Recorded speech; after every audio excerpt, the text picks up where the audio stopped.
अच्छे से सोचिए, यह आत्मा किसी माँ के गर्भ में आखिर किस क्षण और किस रहस्यमय विधान के अनुसार जुड़ती है। एक नया जीवन आरंभ होता है, तब उस अदृश्य क्षण में ऐसा क्या घटित होता है कि एक साधारण शरीर जीवित चेतना का माध्यम बन जाता है। यही प्रश्न केवल आज का विज्ञान ही नहीं, बल्कि प्राचीन काल के महान ऋषियों और स्वयं भगवान श्री राम जी के मन में भी उठा था। जब जीवन और जन्म के इस गहन रहस्य ने त्रिलोकीनाथ भगवान श्री राम के हृदय को विचलित कर दिया, तब उन्होंने अयोध्या के राजमहल में महर्षि वशिष्ठ के चरणों में बैठकर अत्यंत विनम्रता से पूछा, हे गुरुदेव, क्या गर्भ में जीवन का प्रारंभ केवल एक शारीरिक प्रक्रिया है, या इसके पीछे ईश्वर का कोई ऐसा सूक्ष्म और दिव्य विधान कार्य करता है जिसे सामान्य दृष्टि से समझ पाना संभव नहीं। आत्मा और जन्म का वास्तविक रहस्य क्या है? श्री राम के इस गहरे प्रश्न को सुनकर पूरी राजसभा मौन हो गई। महर्षि वशिष्ठ ने श्री राम की ओर करुणा भरी दृष्टि से देखा और धीमे स्वर में बोले, राम, आत्मा ना तो जन्म लेती है और ना ही मरती है। वह सनातन है, अविनाशी है। शरीर बदलते हैं, लेकिन आत्मा अपने कर्मों के अनुसार नए शरीर से संबंध स्थापित करती है। जन्म का रहस्य केवल शरीर का निर्माण नहीं, बल्कि कर्म, काल और ईश्वर की इच्छा का अद्भुत संगम है। फिर वशिष्ठ जी बोले, इसे समझने के लिए पहले यह जानना होगा कि मृत्यु के बाद जीव की यात्रा कैसे आगे बढ़ती है। शास्त्र बताते हैं कि जीव अपने संचित कर्मों और सूक्ष्म संस्कारों के अनुसार अगले जन्म की ओर अग्रसर होता है। जब उपयुक्त समय, उपयुक्त माता पिता और उपयुक्त परिस्थितियां एक साथ पूर्ण होती है, तभी नए जीवन का क्रम आरंभ होता है। लेकिन दर्शकों, जहां एक ऐसा प्रश्न उठता है जिसने सदियों से लोगों को उलझा रखा है, आखिर गर्भ में वह कौन सा क्षण होता है जब एक विकसित होता हुआ शरीर चेतना से जुड़ने का माध्यम बनता है? क्या यह पहले ही दिन हो जाता है, या फिर ईश्वर के किसी निश्चित विधान के अनुसार? आइए महर्षि वशिष्ठ का अगला रहस्य सुनते हैं। महर्षि वशिष्ठ ने श्री राम की ओर देखकर कहा, राम, जब गर्भ धारण होता है, तब प्रारंभ में शरीर की रचना धीरे धीरे प्रारंभ होती है। वह सूक्ष्म शरीर समय के साथ विकसित होता है। शास्त्रों के अनुसार यह पूरा क्रम केवल प्रकृति का नहीं, बल्कि ईश्वर द्वारा निर्धारित एक दिव्य व्यवस्था का भाग है। शरीर का निर्माण अपनी गति से होता है और जीव अपने कर्मों के अनुसार उस शरीर से संबंध स्थापित करता है। यह मत समझना कि आत्मा किसी वस्तु की तरह अचानक कहीं से उड़कर आती है।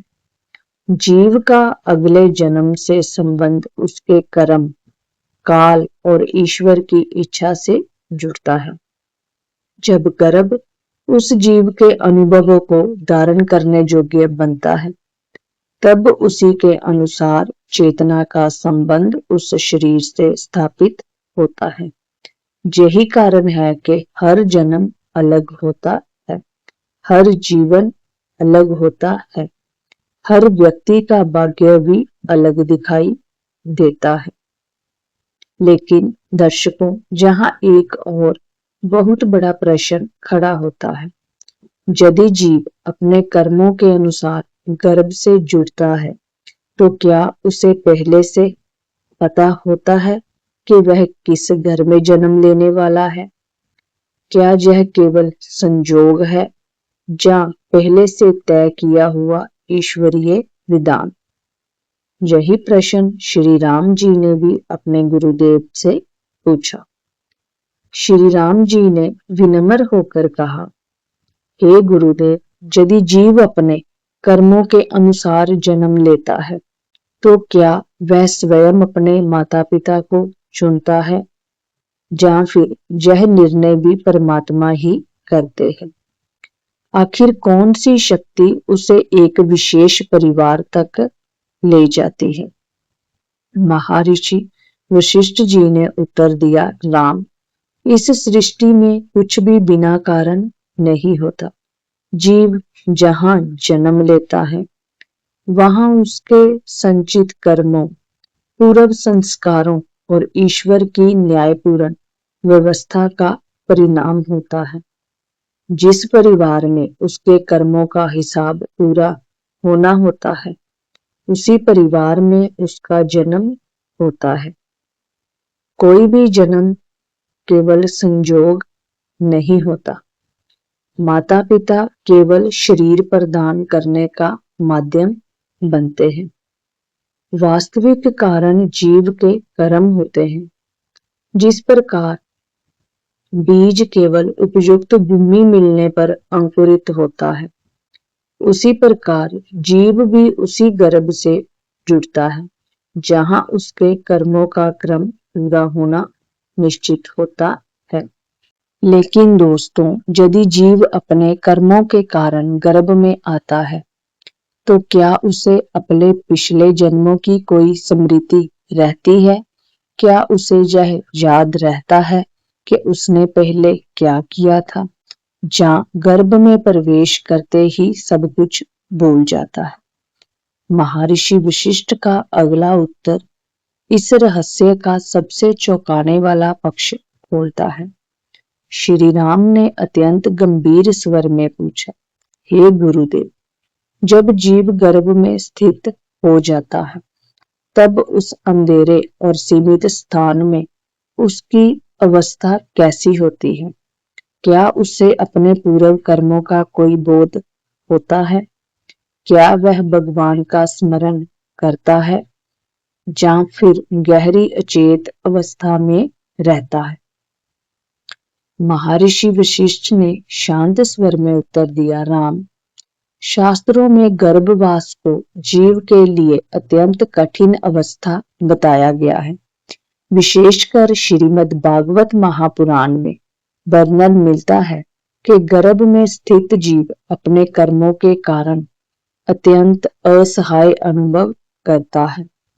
वह बाहरी संसार की तरह स्वतंत्र नहीं होता, बल्कि पूर्णतः ईश्वर की व्यवस्था पर निर्भर रहता है। कहा गया है कि उस अवस्था में अनेक जीवों को अपने पूर्व कर्मों का गहरा पश्चाताप होता है।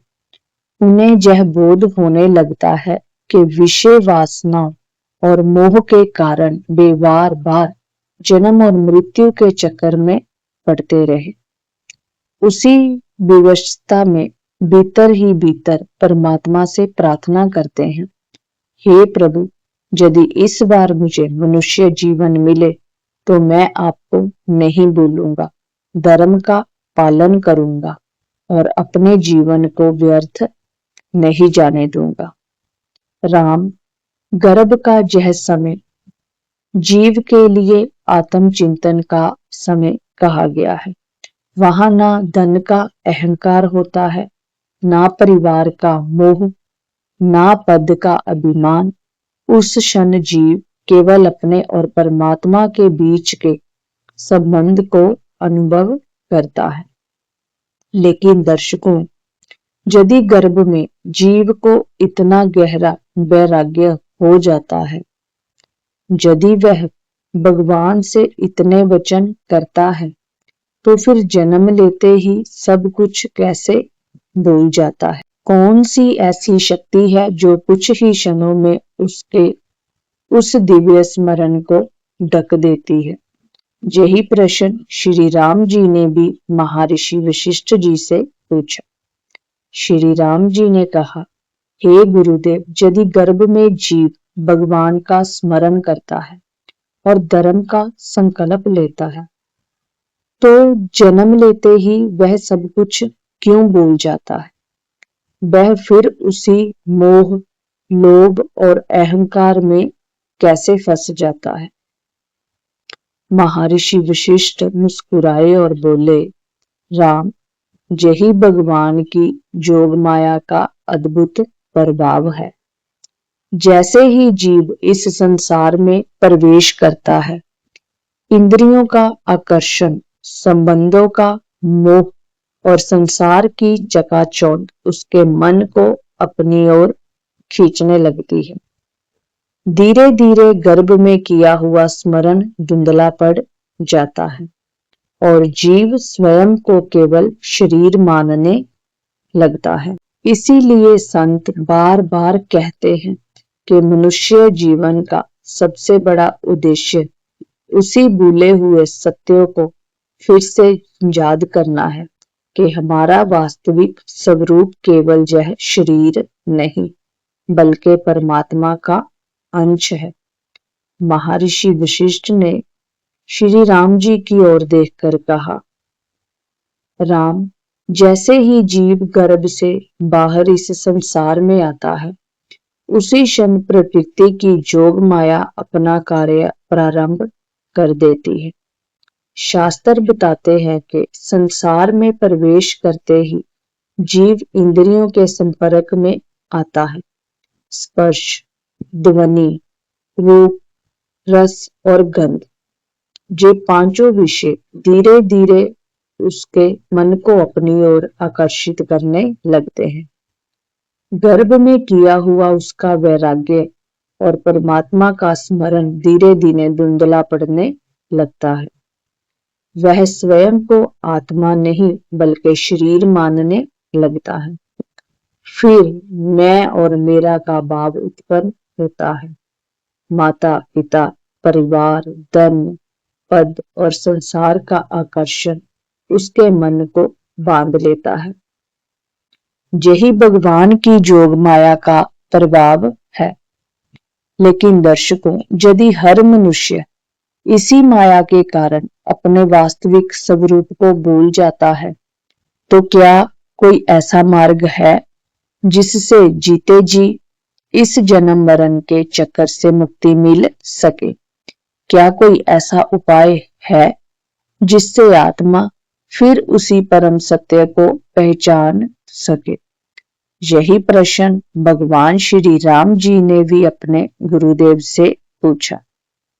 श्री राम जी ने विनम्र होकर कहा, हे गुरुदेव, यदि यही माया बार बार जीव को भटका देती है, तो एक साधारण मनुष्य इससे बाहर कैसे निकले? वह कौन सा मार्ग अपनाए जिससे उसका जीवन सफल हो जाए और उसे फिर इस दुखमय चक्कर में ना आना पड़े? महर्षि वशिष्ठ ने करुणा से मुस्कुराते हुए उत्तर दिया, राम, मुक्ति किसी एक चमत्कार से नहीं मिलती।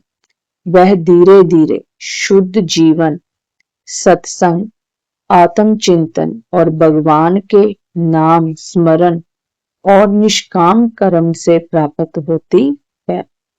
जब मनुष्य अपने कर्म भगवान को समर्पित करता है और स्वयं को केवल शरीर नहीं बल्कि आत्मा समझकर जीवन जीना प्रारंभ करता है, तभी उसके भीतर ज्ञान का प्रकाश उदित होने लगता है।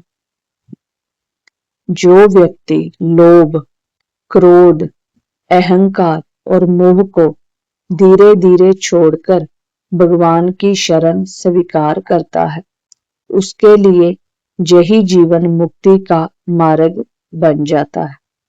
तब जन्म का भय भी समाप्त हो जाता है और मृत्यु का भय भी, क्योंकि वह जान लेता है कि ना वह शरीर है और ना शरीर का अंत ही उसका अंत है। मेरे प्रिय दर्शकों, यदि महर्षि वशिष्ठ और भगवान श्री राम का यह दिव्य संवाद आपके हृदय को छू पाया हो, तो आज से केवल संसार की वस्तुओं के पीछे भागना ही जीवन का उद्देश्य मत समझिए। याद रखिए, मनुष्य जन्म अत्यंत दुर्लभ है। शास्त्र कहते हैं कि यही वह अवसर है जिसमें जीव अपने कर्मों को शुद्ध करके परमात्मा की ओर लौट सकता है। आज स्वयं से एक प्रश्न अवश्य पूछिए, क्या मैं केवल धन, पद और इच्छाओं के पीछे भाग रहा हूं, या अपनी आत्मा की उन्नति के लिए भी कुछ कर रहा हूं? यदि यह संवाद आपके मन को स्पर्श कर गया हो, तो कमेंट में जय श्री राम अवश्य लिखिए और अपने विचार हमारे साथ साझा जरूर कीजिए। वीडियो को लाइक और शेयर करना ना भूलना। और यदि आप ऐसे ही योग विशिष्ट उपनिषदों और सनातन धर्म के गहरे रहस्य को सरल भाषा में सुनना चाहते हैं, तो चैनल सनातन सागर ऑफिशियल परिवार से जुड़ने के लिए चैनल को अभी सब्सक्राइब करें। मिलते हैं अगले वीडियो में महर्षि वशिष्ठ और भगवान श्री राम जी के एक और अद्भुत संवाद के साथ। तब तक के लिए शांत रहिए, सजग रहिए और भगवान का स्मरण करते रहिए। जय श्री राम।